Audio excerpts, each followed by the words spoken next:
客家风情。 Learn about another voice and culture of Taiwan with We Love Hakka. 让我们来听听客家和世界上的节庆会碰撞出什么有趣的火花。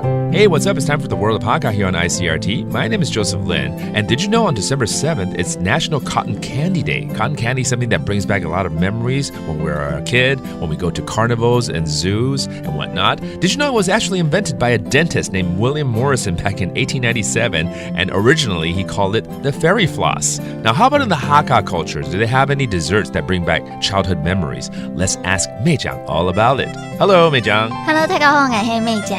我今天在讲甜点哦。那在美国呢，小朋友很喜欢吃什么？棉花糖。棉的桶。棉的桶哦，好吃。这个是去那种园游会啊，都一定要吃。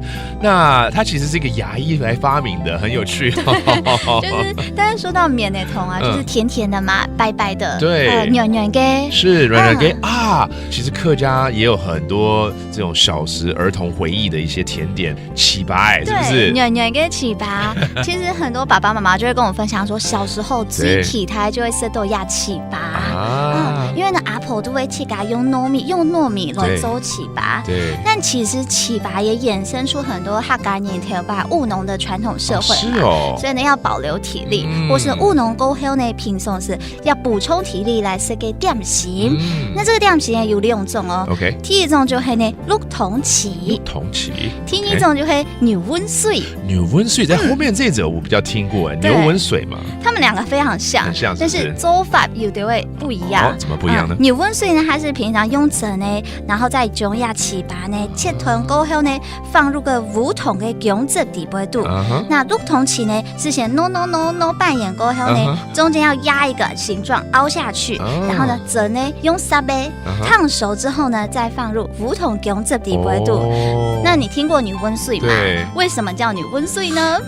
可能跟牛有关啦，对不对？对。出水的感觉吗？真的是，因为说到这个水牛啊，给得懂它经历一个水奶底部度嘛，所以这个牛温水在这个黑糖浆子里面，然后露出一点白白的背，对啊，就很像牛。也是。Okay, let's review some of the terms that we might have brought up, including the cotton candy, 也就是棉花糖。棉的桶。And then the mochi or sweet rice cakes. 糍粑. And then finally, how about just snacks in general? 点心怎么说呢？点心. Okay, there you have it. Learning more about the desserts that the Hakka culture has. Hope you enjoyed it. My name is Joseph Lin. 什么太嘎？安子 say 张百亮。客家风情由客家委员会监制。 We Love Hakka has been brought to you by the Hakka Affairs Council.